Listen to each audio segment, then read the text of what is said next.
Hello YouTube, and this is the D.B.T Gamer Show, episode 79.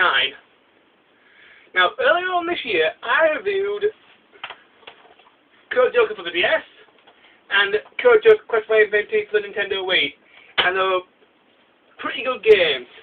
Now I'm going to review a newer Code Joker game, Code Joker for XANA for the Nintendo DS. So, let's see how good this one is. Let's virtualize.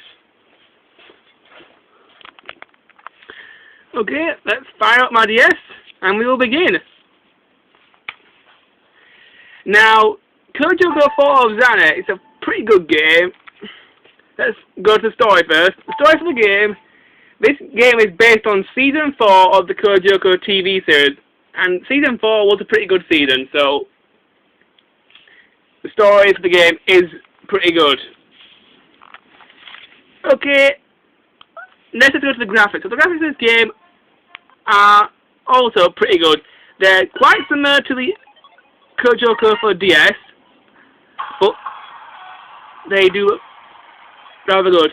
On the top screen, you always, when you're in the world of Lyoko, you always see Jeremy or kind of some tips. On the bottom screen is where most of your gameplay is played. As you can see, the graphics are pretty good. Okay, let's just go to the multiplayer for this game. The multiplayer for this game, it's okay. There's no Wi-Fi, but you can link your DS up and do death matches and other stuff with your friends. So it's okay. Okay, let's just go to the controls for this game. The controls for this game are extremely simple. You only need one thing: the stylus. The stylus does everything you need to do in the game. If you want to do something, you touch it. None of the buttons actually do anything in this game. It's all stylus controlled. Now, personally, I'd like there to be button controls as well, but I'm fine with using the stylus, but I'd prefer there to be buttons. But the stylus controls work next to perfect, so the controls are pretty good. Okay, let's go to the gameplay of this game. The gameplay of this game is an RPG. You run around fighting Xana's monsters and doing certain missions. And the missions themselves can be extremely long. One mission once took me about an hour and a half, so the levels are quite long. Although there are several save points so that you can save your game and take a little break now and then. Okay, let's just go to the music for this game. The music for this game is also pretty good. Most of it is taken from the TV show, and most of the music is pretty good.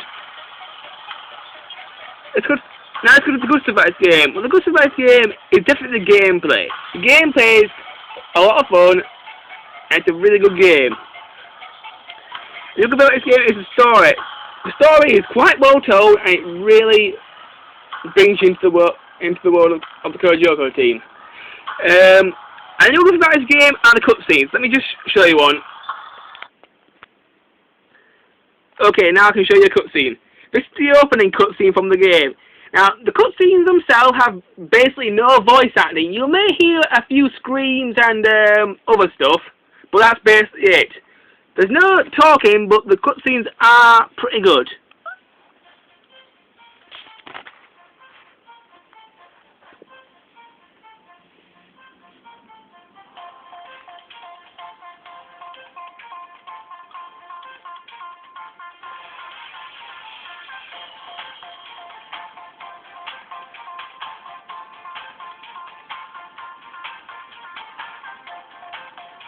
Most of the cutscenes are in the same style as the TV show. The DS shows off cutscenes really, really well. They couldn't have done this better if they had put it on any other console, really. Or maybe the Nintendo Wii. The Nintendo Wii had voice acting, but it's still good.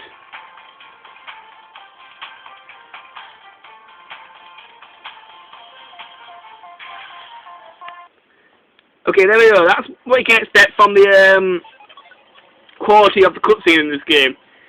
As far as I can tell, they're rather good. Okay,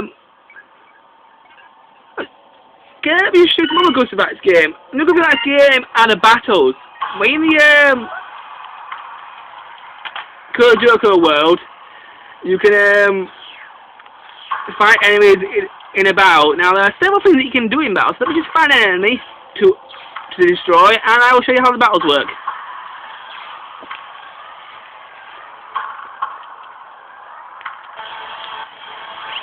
The enemies in the game are also from the TV show, and they all look rather good, and some of them can be pretty strong. Now when you're in the battle, your top screen shows the enemies, and your bottom screen shows your moves. So, when you are picking your moves, you've got your attacks. Each character has their own set of attacks. You've also got your powers, which are like your special moves. Example, Odd can use exploded laser arrows. You've also got your function points, which are a special move, but I'll talk about them more later. So here, we just show you some attacks. Laser max. Double edged sword, max range job, and the battle animations for this game are also quite cool. This is Yumi throwing her fans at the enemies.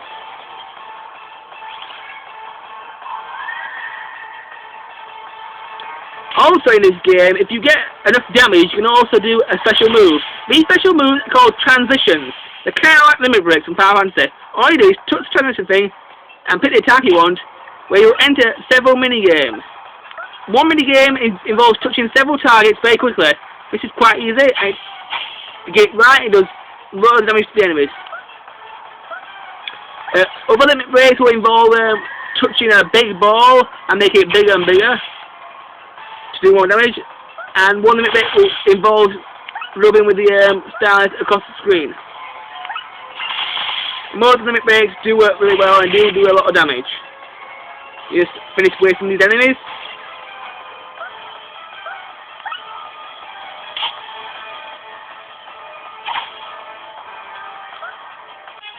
When you beat the enemies, you also get experience points. Okay. As you obtain a certain amount of experience points, you will level up.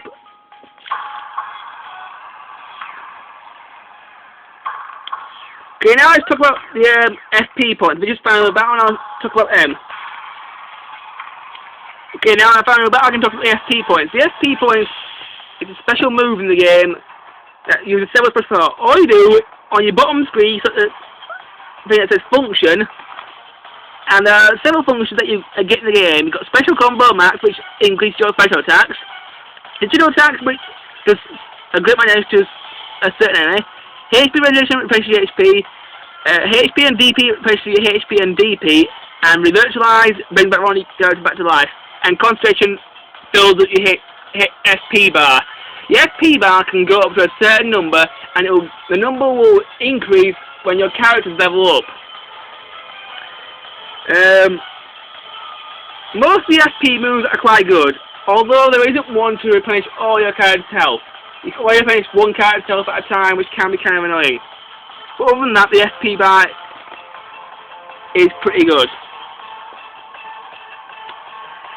Also, in the battles, you can also use items to replenish your character's health. You've got potions, status effects, antidotes, and also special items like the fireball. The fireballs can do damage to the enemies without you attacking. And that's basically it for the battles. Now, I'm very sorry, YouTube, but I've run out of time. So please join me in part 2 by Lyoko 4's XANA review, where I will finish off this game. Until then, alright.